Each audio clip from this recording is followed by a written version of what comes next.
Good morning, beloveds. Foster came in with me and is laying over here, and he was grooming, and then he turns to me with this epic blep. And I'm like, and my phone is doing something else. So, oh well, I got to see the epic blep, but did not get a picture of the epic blep. Welcome to Life with Cats. I love my cats. Very much so. Very much so. All right. It is August 11th. Our title is Destiny at My Command. Our author is Vera Dawson Tait from Take Command, 1981. And this is from Unity. If God's plan, destiny, for us is in the abstract, how do we make it concrete? A spiritual verse comes to mind as being apropos. You will decide on a matter, and it will be established for you, and light will shine upon your ways. And in the New Testament, we have the remark of the centurion to Jesus concerning his servant's need for healing. Say the word, and let my servant be healed. Decree.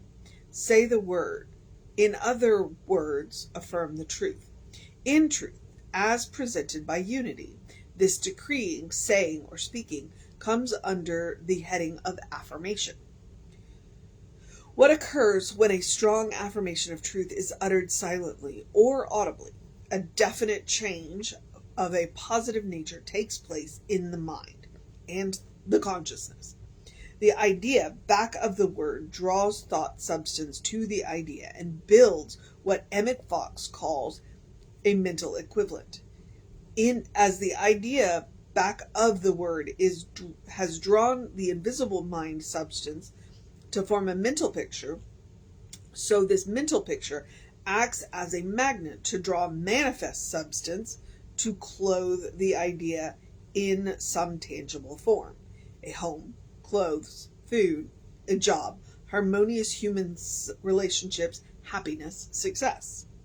In order that our divine unity may manifest in practical ways, the mind must be clear and calm so that the thinking and feeling process may handle the events and circumstances of everyday living in the best possible way. Decreeing, speaking the word with a clear, calm mind is a step in taking command of our destiny, a step towards claiming that which is ours by divine right. If there is a need of bodily healing, we decree the word of life, vitality, strength, in the full knowledge that life is our birthright, that to be healthy is our destiny. Should there be a lack in our finances, we decree that God is the one source of all good. By our spoken word, we take command of our thinking. Rather than thinking in terms of lack, we decree the infilling of God's substance. To be prosperous and successful is our destiny. All right. There's a lot. There's a lot in here.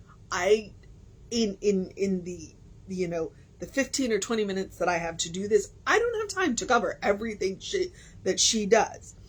First, she covers the mind. She says, this is what we're doing. Then she says, let's talk about mental equivalence and how mental equivalents work, because that's an interesting description on how mental equivalents work. And then, I guess this is the part that really got my attention, is the calm and clear thinking. Okay, so I want to point out, and Unity is, we have ancestors in common. Okay, Ernest Holmes and the Fillmores were roughly contemporary. I don't know if they knew each other, but they were both taught by Emma Curtis Hopkins. So, like I said, we have ancestors in common. Now, I want to go back to talk about the first two steps of treatment, because she says affirmations, and that's what a treatment is. It's an affirmative prayer. We are affirming the good. Okay. There are two reasons why we do recognition and unification first. Think about it. Does it matter what order we do the steps of treatment in? Not really. Not really. The reason why we teach them in a specific order is because it's easier. Okay? I've got a friend who absolutely wants to start with gratitude. You know what? There's no reason not to start with gratitude. There's absolutely not, other than we teach it in this manner. So one, it's recognizable to anybody.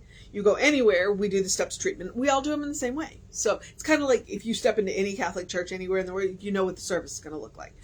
That's why we do treatment. It's like, so it's recognizable to everybody. Oh, you're doing a treatment. Okay, I got this.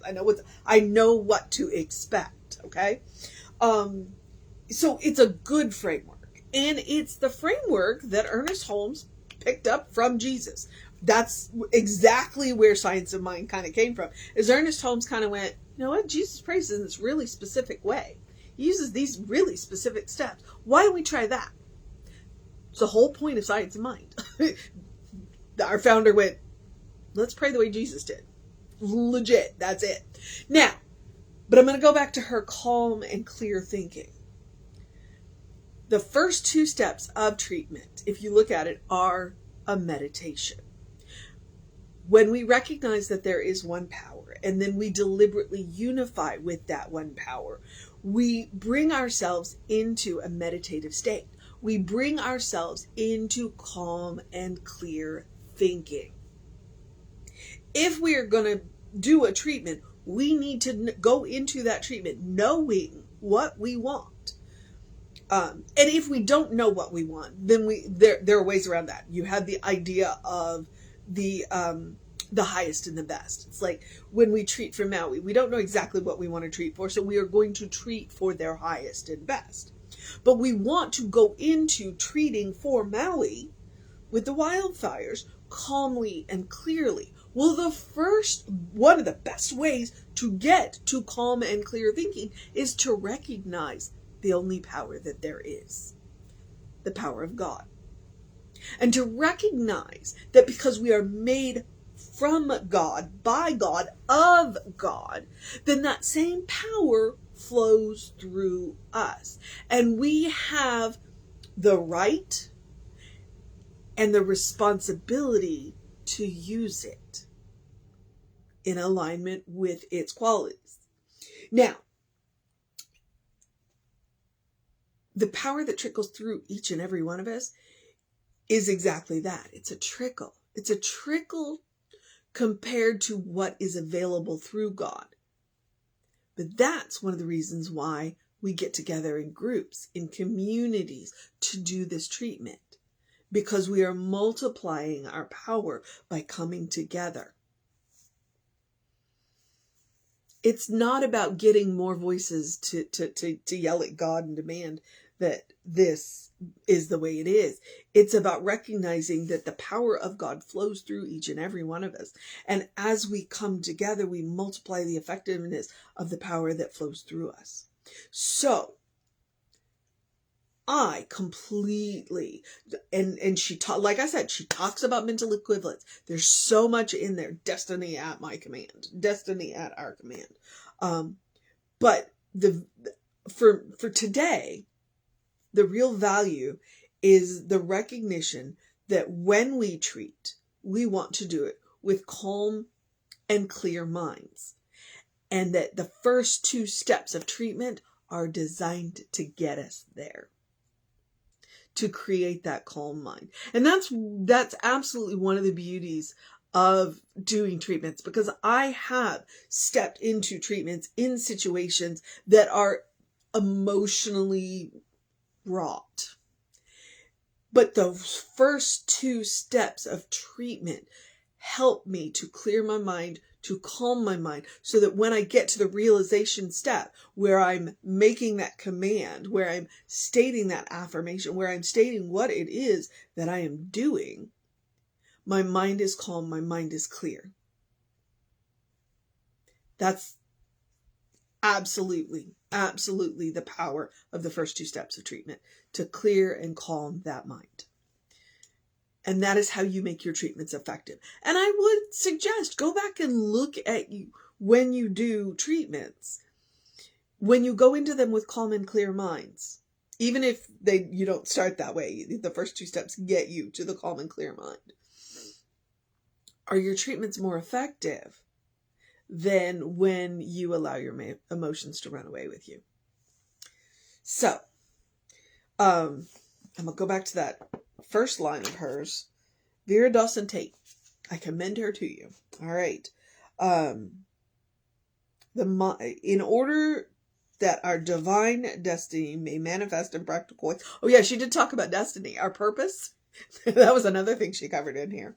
All right. In order that our divine destiny may manifest in practical ways, the mind must be clear and calm so that the thinking and feeling processes may handle the events and circumstances of everyday living in the best possible way. All right?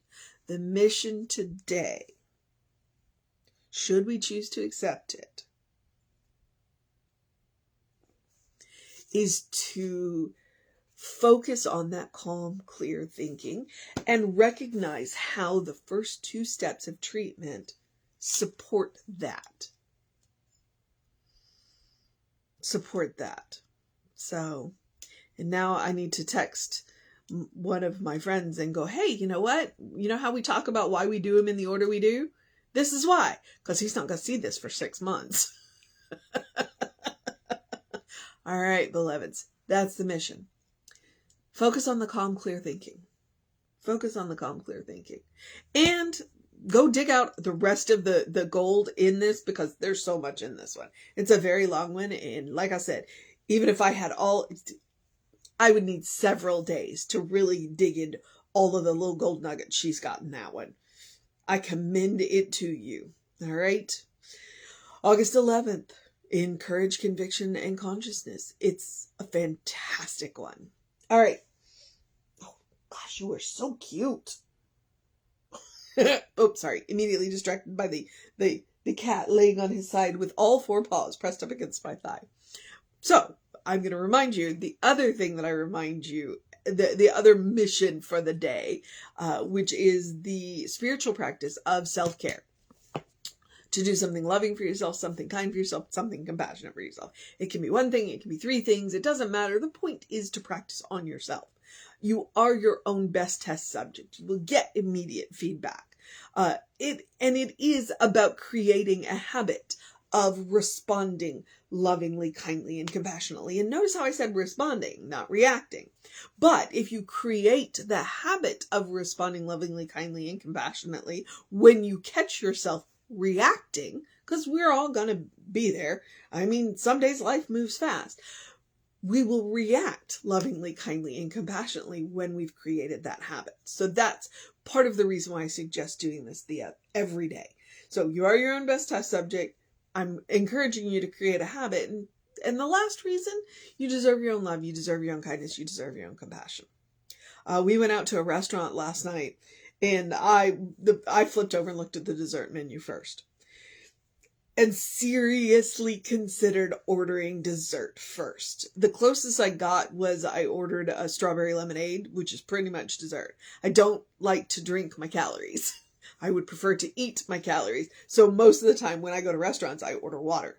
And this time I was like, so I kind of had dessert first. And then my partner insisted on sharing with me. And I was just like, no, this is mine. I did share though. And actually let everybody at the table taste it because it was so good. It was just a really good strawberry lemonade. Okay. So practice on yourself. And that's what it looks like.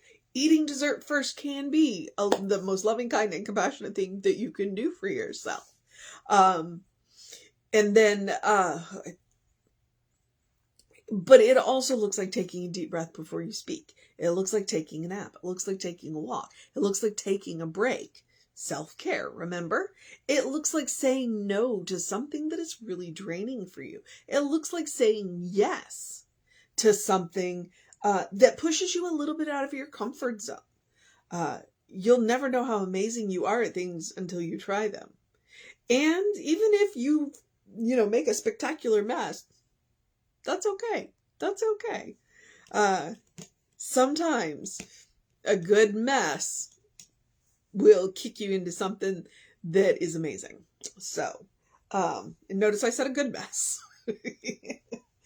Good mess. And honestly, one of the most loving, kind, and compassionate things that I do for myself is come home, sit down, curl up, and with the cats, because there is nothing like the purr. Oh, two best sounds in the entire world is the purr of a cat and the laugh of a baby. So, all right. And then I already talked about eating dessert first. Your life is a special occasion. Treat it as such. Don't save the good stuff. Use the amazing china that you have in your house on more than just that one time a year when all of the, fancy people show up at your house.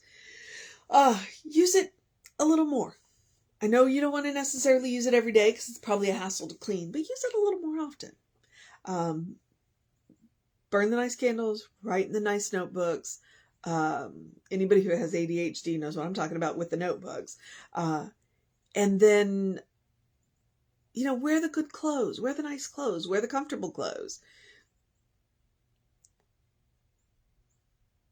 And make room for joy.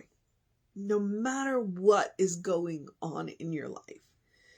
Joy is a quality of God, therefore joy is a quality of you. Make room for it, okay?